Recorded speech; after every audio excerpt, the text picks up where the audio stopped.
What's going on, everybody? It's Ben here from the Pride of Villa, and we finished with Aston Villa gaining a massive 3 points at Villa Park. It's Aston Villa 2, Nottingham Forest 1 in a clash between two teams looking to achieve a top 4 finish in the league this season, and it was quite the contest, wasn't it? Just kidding, it was not. It was boring, absolutely a boring game in my opinion.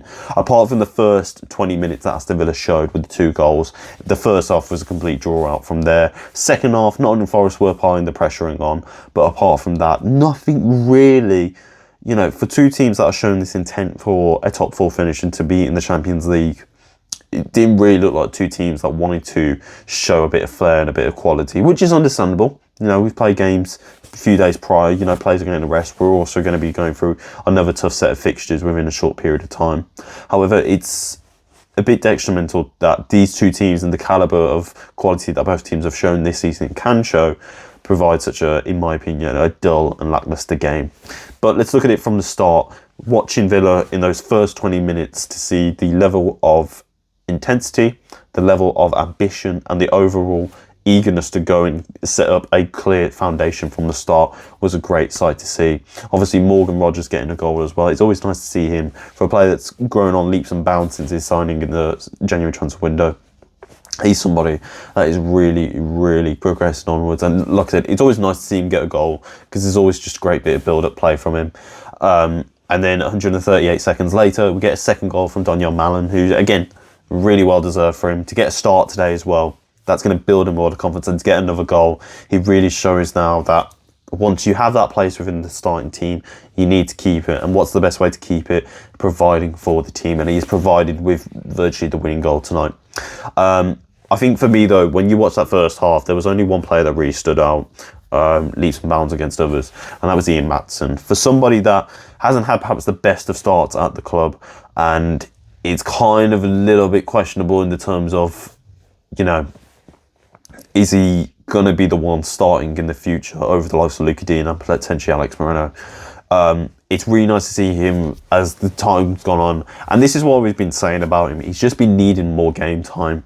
And when you give a player more game time, there's more confidence, there's more sense of progression, and there's more just, familiarity within the team and the setup. And I think today he really showed that. Just a load of intensity. The assist for Donyell Malen's goal was a really nice, well-worked crossing from the edge of the box.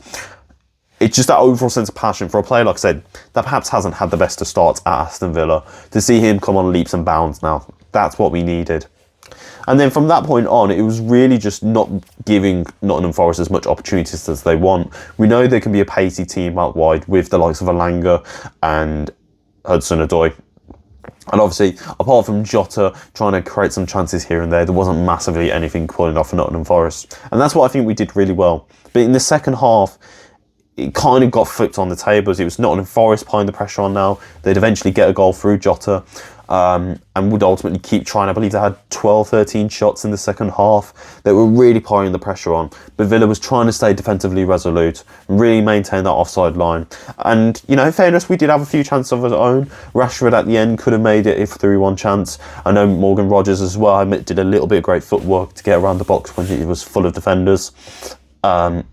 But ultimately, it was more focused on Nottingham Forest and us trying to maintain our resolute shape. And I think that when Kamara came on, we could see that.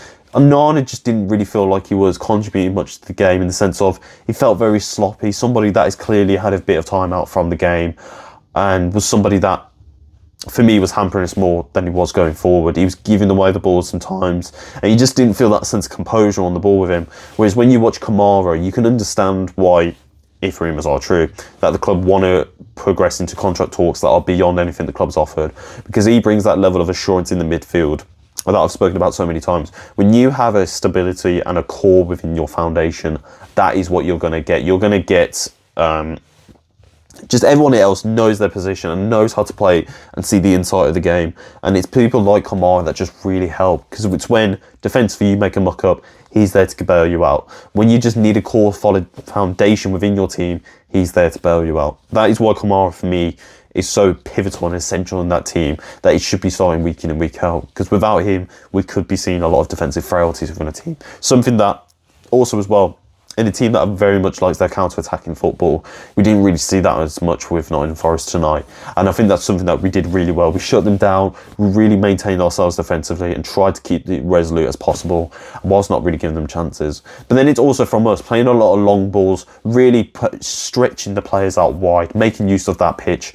And when you've got the likes of Marco Asensio, Morgan Rogers and Marcus Rashford, who are technically gifted on the ball, that's what you can do. And that's what we saw today. That kind of worked in our favour as such in the first half to kind of exploit them. Now, obviously, with the result that we have got today, I believe it makes us now 2 points from 4th place against Chelsea. We go up to 6th place. Obviously, Manchester City and Chelsea do have games to play in hand. However, it is a very strong possibility now. Our next league game will be Southampton next week. Obviously, the next game in terms of Villa, though, will be the PSG's first leg match against PSG. And it's going to be interesting to see what there. I think we kind of saw it today, rotation-wise, with some of the players coming in, save some of your stronger ones for that game next week. Although it kind of just begs to differ. Is Watkins going to play? Defensively, we're playing with Andres Garcia tonight, who I think, again, had a really good game. Is he going to be playing on Tuesday, or are we going to be seeing Matty Cash? It all leads to beg to differ. But for me, let's go out there to PSG next week. Let's give it as good as we can. Obviously, being crowned League One winners today, which is a bit, yikes. But let's go out there. Let's give it everything we have. And then next week, when we go and play Southampton away, make the most of the opportunity. Because a result like that against the team that will possibly be relegated this weekend, we've got to go for it. We've got to go for it. And I think, like I said, go with PSG. Just give it everything we got, and we'll see what we come out with. But that's been my thoughts to the game this weekend. Like I said, there's not really much to talk about in the sense of, what we did in terms of this, that and the other. Because it wasn't really that much of an end-to-end game. It had the opposition chances here and there. But as an overall 90 minutes of football, it was quite dire to watch. But let me know in the comments down below what you think and just share your thoughts as well. We obviously move on to the PSG game, so we will be there for that. Let's hope Villa can give a better effort of ourselves. And who knows, maybe Villa can push all the way. But thank you guys for watching. I'm the Villa, with the pride of Villa. We'll see you later, boys.